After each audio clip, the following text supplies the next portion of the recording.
Eu vou ler só a parte final do capítulo 7, que diz assim: porque Cristo, nosso Cordeiro da Páscoa, já foi sacrificado. A corrigida diz, né? Porque Cristo, a nossa Páscoa, foi sacrificado por nós. Glória a Deus. Para nós cristãos, hoje a gente vai falar de Páscoa, né? Porque nós estamos no período de Páscoa. E aí no Natal a gente fala de Natal. Olha que coisa interessante, né? A gente, para os cristãos, são dois momentos importantes do ano. Quando a gente fala do nascimento de Jesus, e aí na Páscoa a gente vai falar então da sua morte e da sua ressurreição. Mas não tem como nós falarmos da Páscoa sem nos remetermos lá ao Antigo Testamento, ao significado inicial da Páscoa, o motivo da Páscoa, né? A Páscoa, a palavra Páscoa, vem da palavra hebraica Pessah, que quer dizer passagem, né? O livro do Êxodo vai falar muito sobre isso. O livro do Êxodo quer dizer saída. Olha que tem uma ligação nessa saída com passagem, com estrada, com caminho. Nós vamos ver lá em João 14,6, Jesus dizendo sobre ele ser a nossa passagem, sobre ele ser o nosso caminho. E Jesus não é um dos caminhos, ele é o único caminho. Não existe atalho, não existe outra avenida, não existe outro meio a não ser Jesus. E Jesus, nós vamos falar daqui a pouco, que há um propósito na vinda de Jesus a este mundo. E nós vamos tentar ligar a Páscoa do Antigo Testamento a Cristo. Lá quando o povo de Deus cresceu, prosperou, se multiplicou, foi abençoado grandemente lá no Egito. Lembram da história de José? Lá em Gênesis 35, até o capítulo 50, vai contar a história fabulosa de José reinando ali no Egito, né? Coordenando o povo cresceu, o povo foi abençoado, o povo prosperou. José morreu, o faraó que era parça, né, que era amigo de José, também morreu. Uma nova dinastia chega, um novo povo assume o poder, os Hicsos agora estão ali no poder do Egito, e esse novo faraó desconhecia a história do Egito, desconhecia a história de José. Então, ele vê um povo numeroso na sua terra e se assusta e fala: não, isso não pode continuar assim, senão daqui a pouco eles vão tomar o meu poder. Então começa a perseguição. Então, por muito tempo, por 430 anos, o povo hebreu ficou escravizado ali no Egito, e Deus levanta Moisés, então, para levar esse povo para adorar. Deus levanta Moisés, o convoca, né? Olha, você vai ser o homem que eu vou usar para libertar o meu povo da escravidão. E aí vocês vão ver lá as 10 pragas do Egito, né, as 9 primeiras pragas, e aí entre a 9ª e a 10ª, nós vamos ver a celebração da Páscoa, a celebração da passagem, também conhecida como a festa dos pães sem fermentos. Por que o pão sem fermento?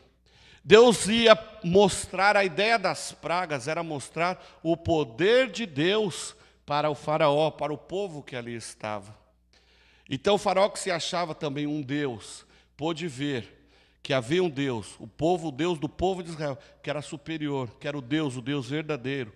Aquele que lá em Deuteronômio, o famoso Shema do povo hebreu, né? Ouve, ó Deus, o Senhor Deus é único, o eu sou, este é o único e verdadeiro Deus.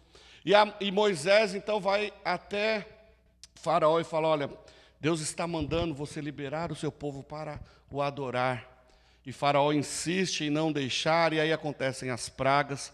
Porém, quando acontece lá a morte dos primogênitos, o povo é liberado por Faraó. E como que foi a história? Vocês lembram-se disso lá do texto bíblico? Foi uma calamidade, uma catástrofe tão grande lá no Egito, que Faraó, e eu imagino os egípcios, todo mundo pegou o povo hebreu e falou: meu, vaza daqui, sai daqui, já que vocês querem ir, saiam daqui, porque vocês só estão nos atrasando o lado, saiam daqui. Não deu tempo. Deus havia avisado o povo: preparem pão sem fermentos, porque é um pão rápido.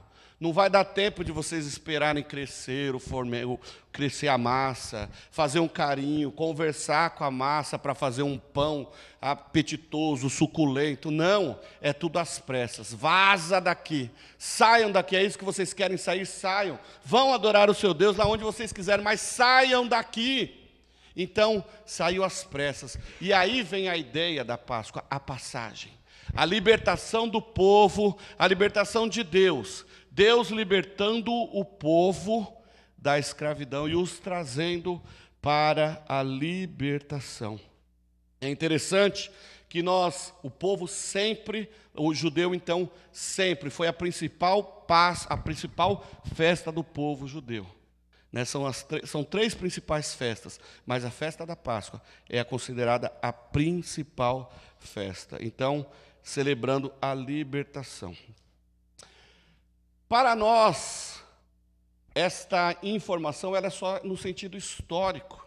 Mas para o judeu isso é muito importante, porque faz parte da história dele. E Jesus, como um bom judeu, Jesus participava das festas. Jesus participou da Páscoa. Nós vamos ver lá em Lucas, por exemplo, Lucas 2, 41 e 42, Jesus tinha 12 anos quando foi levado a primeira vez para celebrar uma Páscoa com José e Maria. E com certeza, a partir daí, todos os anos, Jesus participou da festa, da celebração da Páscoa, né? Porque seus pais eram judeus piedosos que participavam das festas. E nós vamos celebrar nesta manhã, nós estamos celebrando a Páscoa. Mas nós vamos ver que o sentido da Páscoa, Jesus mudou o sentido da Páscoa. Jesus mudou a história. Por quê? Porque Jesus tinha um propósito. Se a gente acha que tudo aconteceu por acontecer, se a gente acha que tudo aconteceu por um acidente, estamos enganados. Havia um propósito na vida de Jesus. Havia um propósito de Deus na criação da humanidade. Deus criou o homem, Deus criou a mulher, Deus criou todas as coisas que existem no mundo através da sua palavra, para o louvor da sua glória. Certo? O diabo vem, enrola lá Adão e Eva, e o pecado entra no mundo. Então, este relacionamento é quebrado. E já naquele momento, aliás, até antes daquele momento, 1 Pedro vai dizer que antes da fundação do mundo, o sangue de Jesus Cristo já havia sido derramado em favor dos pecadores, em favor da humanidade. Então nós vamos ver que ali, naquele momento, o propósito de Jesus, a Deus dando um propósito a Cristo, começa então esse propósito a ser desenvolvido, a ser elaborado. Um dos primeiros pontos que nós podemos pensar é que Jesus veio a este mundo para morrer. Jesus não veio neste mundo a passeio. Ele veio com um propósito de morrer. Isso é fato. Poderia acontecer o que acontecesse, Jesus iria morrer.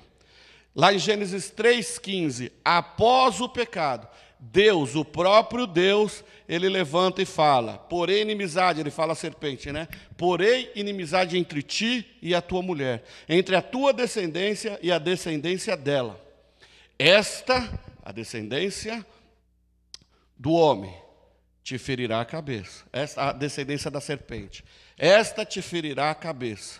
E tu, a descendência do homem, lhe ferirás o calcanhar. Ao contrário, né? Ao contrário. A descendência do homem iria esmagar a cabeça da serpente. Olha que coisa interessante isso, já prenunciado antes de qualquer coisa. Jesus já está ali apto, sabendo que iria passar, iria padecer, iria sofrer, mas ele iria vencer. Nós vemos aí o projeto encarnação, então, sendo iniciado. Nós vamos ver isso lá em Filipenses 2,7, né? Que existindo Jesus em forma de Deus, não considerou o fato de ser igual a Deus. Pelo contrário, se esvaziou da sua glória, esvaziou de ser Deus, assumindo assim a forma de servo, fazendo-se semelhante a todos nós. Assim, na forma humana, humilhou a si mesmo, sendo obediente até a morte de cruz. Ele sabia o seu propósito. Guardem esta informação. Jesus tinha um propósito, tinha um objetivo, e ele veio, cumpriu passo a passo. A descendência da mulher é a raça humana, por extensão, Jesus, o Messias. E para que a palavra de Deus se cumprisse, Jesus precisou nascer da mulher, porque não tem como ser uma descendência humana sem nascer de um ser humano. A descendência da serpente são os demônios, e todo aquele que rejeita a Deus, todo aquele que rejeita o sacrifício de Cristo, além do seu contínuo poder maligno. O propósito de Cristo era morrer, o seu destino como homem era a cruz, mas como Deus, era derrotar a morte, para nos trazer de volta ao relacionamento com Deus.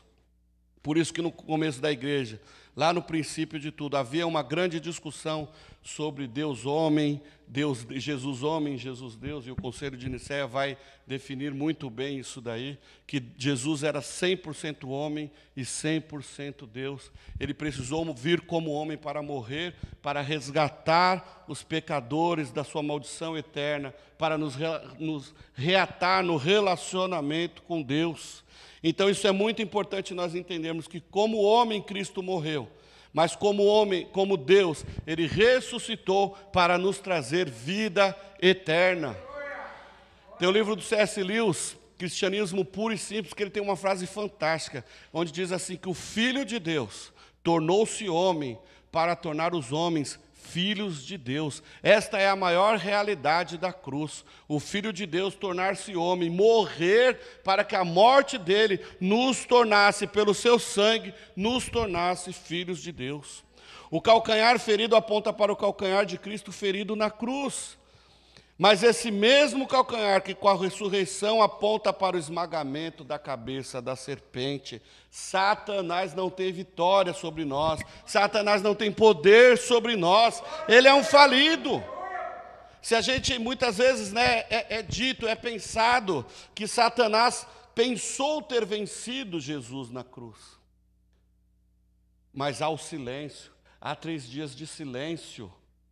Até aquele grande dia, até o domingo chegar, e Jesus ressuscitar, Jesus mostrar, eu sou o que sou, eu sou o Filho de Deus. As Escrituras apontavam para este momento, os profetas anunciaram, os patriarcas anunciaram, o povo de Deus viveu esperando este momento.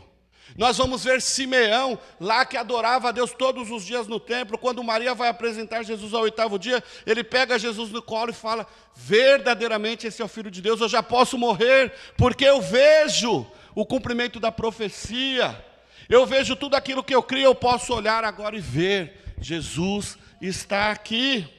A cruz era um propósito, a cruz era o projeto de redenção para nós, pecadores miseráveis.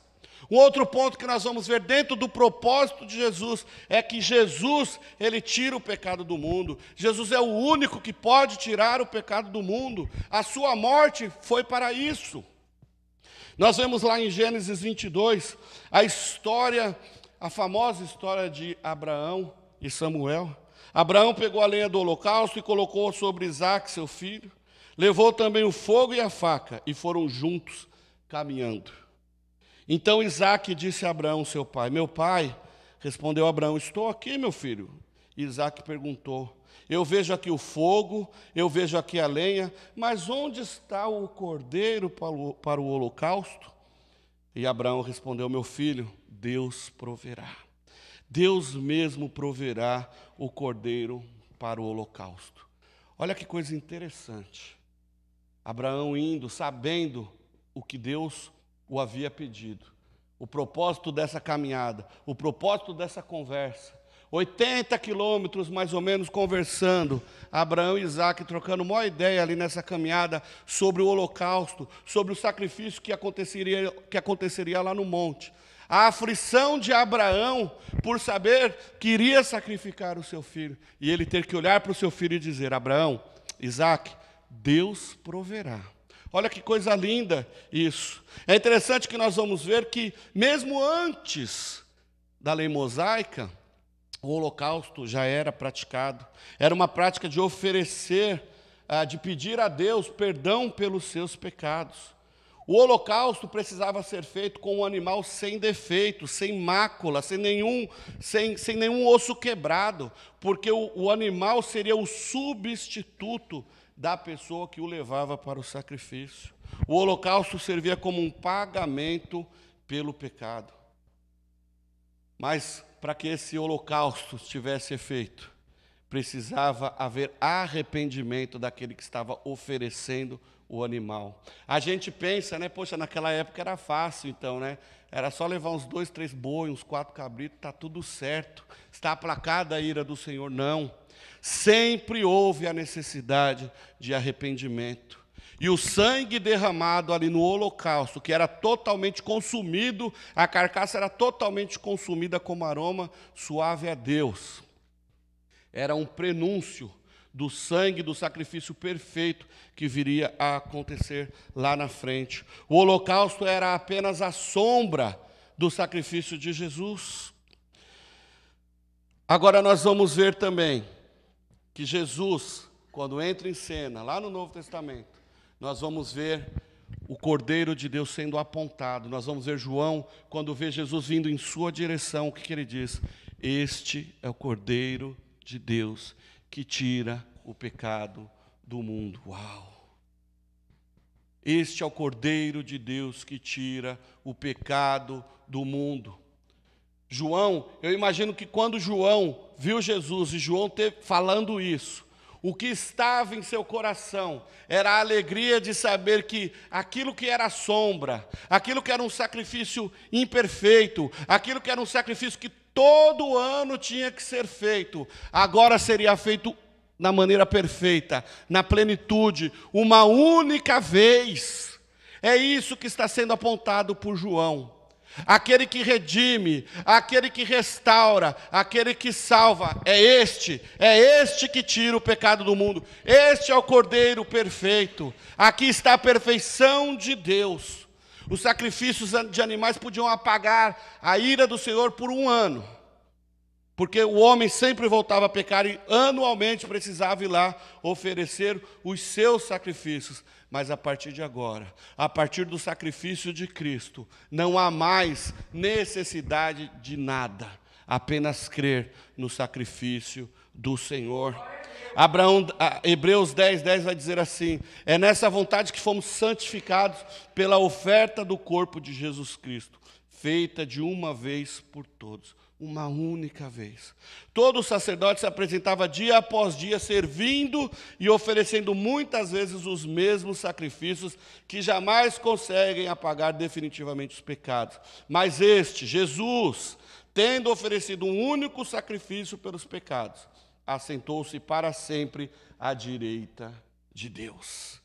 Leia o livro de Hebreus. O livro de Hebreus é fantástico para falar sobre a morte de Cristo, sobre o fim do movimento levítico. Nossa, é fantástico lermos em Hebreus que o holocausto apontava para Jesus. É interessante que Jesus ele vem então com este objetivo. Sim, é o Cordeiro de Deus que tira o pecado do mundo. Um outro ponto que nós vamos ver no propósito de Deus, que Jesus ele encarna para morrer, para remir a gente dos pecados, tirar o pecado do mundo, mas para nos mostrar o caminho para Deus. Olha lá o Pessá, a Páscoa, a passagem. Agora nós vemos a verdadeira libertação, o verdadeiro caminho, a verdadeira passagem é Jesus Cristo, o único caminho. João 14,6, eu sou o caminho, a verdade e a vida, ninguém pode ir ao Pai a não ser por mim. Existe um ditado popular, né, que todos os caminhos levam, mas isso não é verdade, porque só existe um caminho. Muita gente vai dizer o que? Olha, eu preciso acender umas 4, 5 velas, mas também falar com Jesus, aí eu vou para o céu. Há quem diga que eu preciso fazer alguns rituais, juntamente com crer em Jesus, para ir para o céu. Outros acreditam que creem em Jesus e fazem muitas obras, fazem muitas assistências sociais e por isso vão para o céu. Não. É só por Jesus. É só Jesus, não há outra fórmula, não há outro caminho, não há outro meio. Você pode ser o maior doador da face da terra, você pode ser a pessoa mais generosa da face da terra, você pode acender vela para tudo quanto é tipo de santo que existir na face da terra, mas se você não crer no Senhor Jesus Cristo como o único caminho, como o único e suficiente caminho, o necessário para chegar ao céu, somente Jesus Cristo, você nunca vai chegar lá. Porque nós vamos precisar passar pela cruz para chegarmos ao Senhor. Primeiro, porque Jesus não é uma religião, Jesus é uma pessoa. Aliás, é uma pessoa muito importante, porque Jesus é o Filho de Deus, Jesus é o Salvador da humanidade. A sua morte, ela tem efeito mundial, é extensivo a todos, mas eficaz àqueles que creem. Então não tem jeito, tem muita gente que fala, eu também sou filho de Deus, eu também sou filho de Deus, eu também sou filho de Deus, se não passou por Jesus, se não aceitou a Cristo como seu Senhor e Salvador, você vai continuar sendo filho de qualquer Deus, menos filho de Deus, Pai de Jesus Cristo. Jesus é o Deus que salva. Atos 4:2 diz que não há salvação em nenhum outro nome, pois debaixo do céu não há outro nome entre os homens, pelo qual devamos ser salvos. Não aconteça o que acontecer, só Jesus Cristo salva. Qualquer coisa que te falarem além disso é balela, é mentira. Os gnósticos foram até João, né? Até os discípulos de João, né? E falavam sobre isso, né? Você tem que se circuncidar. Não é só crer em Jesus, você precisa também se circuncidar. Você precisa disso, você precisa daquilo. Até os discípulos de Pedro, né? E Pedro vai lá e tem uma discussão lá com Paulo. Nós vemos isso em Gálatas. E aí é gerado até o concílio lá em Atos 15. Espera aí, não. O povo não precisa ser circuncidado para entrar na família. Para entrar na família basta crer no sacrifício salvífico de Jesus Cristo. Um outro ponto, Jesus mudou a história. Olha que coisa interessante. Eu acabei de falar aqui da Páscoa, do sentido original da Páscoa. Mas nós vamos ver que a Páscoa fez sentido até a famosa a celebração da última ceia, que nós vamos ver lá em Lucas 22, de 7 até 23, e seus paralelos em Mateus e Marcos. Mas nós vamos ver que neste momento foi que Jesus instituiu, mudou, né? Foi nesse momento que Jesus muda a história, porque Jesus chama os seus discípulos para celebrar a Páscoa. Então, quando ele está com os 12 ali, Jesus então institui a ceia como um memorial. Ele pega o pão, ele pega o cálice, e aí eles vão, o que ele vai dizer? Este pão, este cálice, é a nova aliança, é o novo tempo, é o novo mover. O meu corpo será partido por vós, o meu sangue será derramado por vós. E aí vocês vão celebrar isso como um memorial, até que se cumpra, até que se chegue aquele dia que nós estaremos juntos por toda a eternidade. E Paulo vai reforçar isso em 1 Coríntios 11. É um memorial até que ele venha. A partir daí, então, nós vamos ver a boa nova, a boa notícia, a esperança de uma vida melhor, um propósito para as nossas vidas. O propósito de Jesus é cumprido, começa a ser cumprido a partir daqui. Olha que coisa interessante, ele traz um novo significado para a Páscoa. Agora a Páscoa não significa mais a libertação, ou tão somente a libertação do povo egípcio, lá da escravidão do povo, mas nos traz aqui a memória, a libertação dos nossos pecados.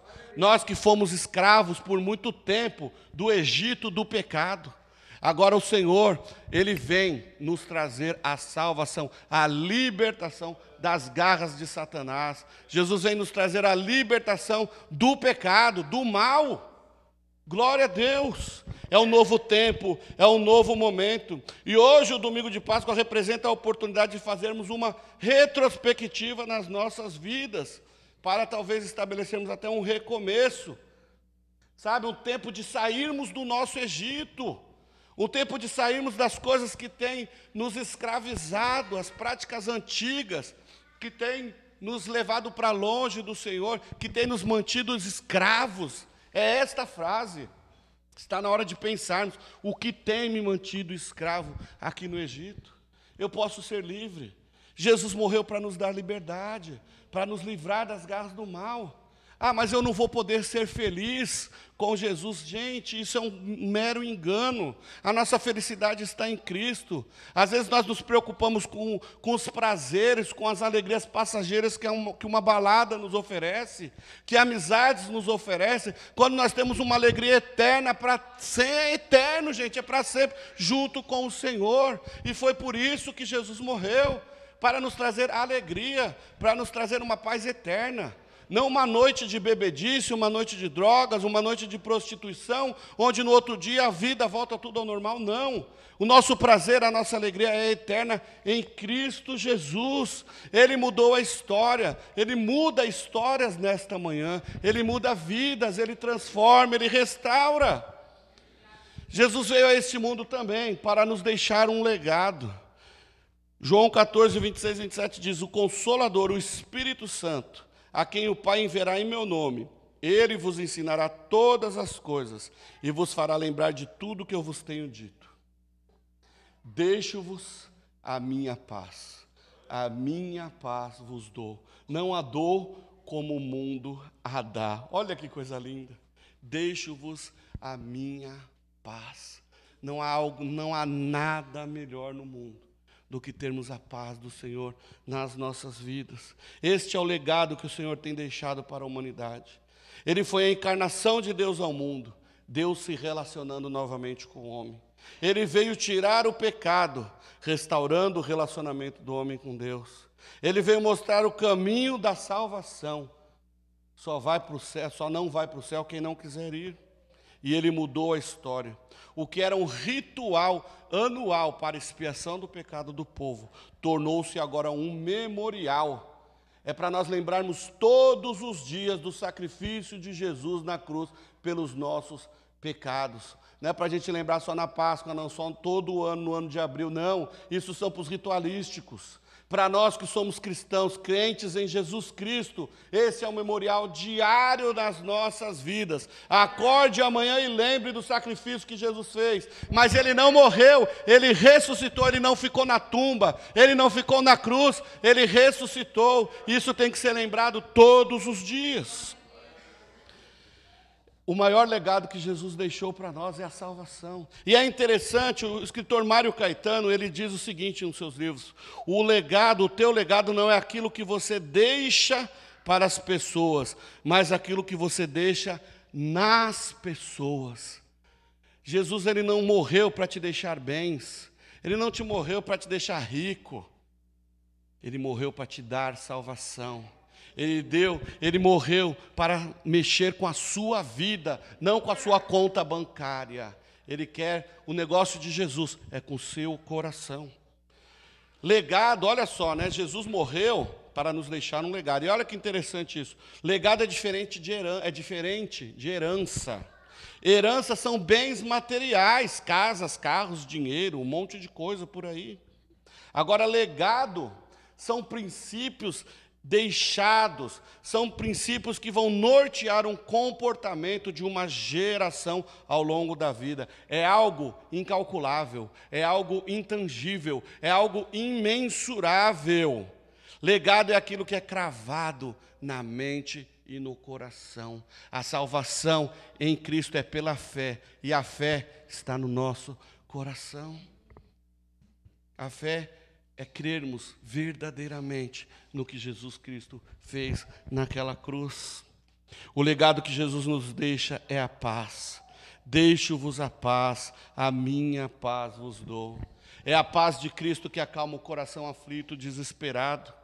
É a paz de Cristo que excede todo o entendimento. Às vezes acontecem coisas absurdas na nossa vida. Acontece, a gente vê no jornal coisas absurdas acontecendo. A aflição do nosso dia a dia. As coisas que estão acontecendo a cada minuto. Isso nos acelera, isso nos deixa desesperados, agoniados. Mas é aí que entra a paz do Senhor. Para acalmar, aplacar os ânimos. Pensa lá Jesus e os discípulos naquele mar agitado, e Jesus descansando no mar, no barco, porque Jesus é a paz. O próprio Deus é a paz, Jesus é a paz. E o mar está agitado, e os discípulos lá desesperados, nós vamos morrer. O barco vai afundar, e Jesus fica lá dormindo, nós aqui aflitos e Jesus dormindo. Eles não estavam entendendo que a paz estava com eles. E aí eles vão lá e acordam, Jesus, socorro, ajuda a gente aí, porque o bicho está pegando lá e tal. Não. E Jesus vai lá e acalma tudo. É assim na nossa vida. Às vezes a nossa vida está agitada, é conta para pagar, é o desemprego, é doença, é a situação do nosso governo, a situação do país, é a situação dos filhos. São N situações que tiram o nosso sossego. E a gente esquece que a paz está conosco, a paz do Senhor está conosco, vamos usufruir da paz do Senhor, a paz que acalma qualquer tempestade, a paz que nos traz tranquilidades para vivermos neste mundo totalmente agitado. Eu quero concluir, irmãos, dizendo que Jesus veio ao mundo com um propósito, e Ele sabia qual era o seu propósito. Toda a sua vida, ministérios, atitudes foram intencionais. Jesus sabia para que veio. Ele veio para morrer. As Escrituras já apontavam para isso. As Escrituras apontavam para a morte de Jesus. Mas as Escrituras também apontavam para a ressurreição de Jesus. Ele tinha o seu propósito. E hoje o mundo inteiro, ateus, cristãos e ateus, porque até os ateus estão hoje, de alguma forma, ouvindo sobre a ressurreição. Tem um monte de ateu hoje indo comer, indo almoçar o famoso almoço de Páscoa na casa de alguém. Olha aí, vai ter que aturar, vai ter que ouvir, vai ter que, não tem opção. Você vai celebrar. Mas eu não acredito nisso. Mas está ouvindo. E aí a palavra ressurreição é a ressurreição de Jesus. A ressurreição transforma. A ressurreição celebra. Uau, você vai ouvir. É igual no Natal, o mundo inteiro está falando de Jesus. E hoje também o mundo inteiro está falando da ressurreição de Jesus, que venceu a morte. A cruz está vazia. O túmulo está vazio. Aquele que veio ao mundo com o propósito de morrer para salvar o mundo dos seus pecados, ressuscitou. Jesus ressuscitou. Jesus ressuscitou. Jesus ressuscitou. Ele morreu para nos salvar. O objetivo, o propósito foi feito, foi cumprido. O objetivo foi cumprido. O seu sangue nos restaura, o seu sangue nos salva, o seu sangue nos liberta. E hoje, com o propósito cumprido, Jesus está assentado à direita de Deus, aguardando o momento de vir buscar a sua igreja, para juntos estarmos com Ele, podermos desfrutar face a face da presença do nosso Deus por toda a eternidade. E aí fica a pergunta: o Filho de Deus tinha um propósito ao vir para este mundo. Faça você também uma autoanálise. Pergunte a Deus qual o propósito de Deus para você. Se você ainda não sabe o seu propósito, se você não sabe para que você está aqui, pergunte para o Senhor. Se esforce para deixar um legado na vida das pessoas. Não passe nessa geração despercebido. O Senhor quer usar a sua vida. O Senhor tem propósitos para você. O Senhor tem intenção com você. O Senhor quer te usar, apenas se disponha para ser usado. Aquele que veio com um propósito, aquele que veio com um projeto, aquele que veio com uma intenção de morrer no nosso lugar, para nos salvar dos nossos pecados. Agora Ele tem a intenção, sim, de te usar para expandir o reino, para levar ao mundo a mensagem de salvação, para anunciar ao mundo que Jesus foi anunciado como Filho de Deus para morrer e ao terceiro dia ressuscitar, para cumprir o que a palavra havia dito, para nos salvar dos nossos pecados. Anunciemos, vivamos então para anunciar aquilo que o Senhor nos chamou. É este o projeto que o Senhor tem para nós. Discípulos de Cristo, fazendo discípulos de Cristo. Que nós possamos nos esforçar, tirar toda a timidez do nosso caminho, tirar toda a preocupação da nossa vida e vivermos para a glória dele, anunciando ao mundo o amor de Jesus Cristo. A nossa família é uma família tão linda, uma família tão gostosa. Essa família pode crescer, esta família pode crescer, e cabe a nós anunciarmos ao mundo o amor de Jesus Cristo e trazer esse povo para cá, para andar conosco, estar debaixo do nosso braço, para que nós possamos discipulá-los, ensinar outros a serem cristãos, ensinar outros a serem como Cristo, e vivermos e sermos uma família para a glória de Deus. Amém? Feliz Páscoa a todos. Lembre-se disso. Jesus ressuscitou. Jesus ressuscitou. Coloque-se em pé.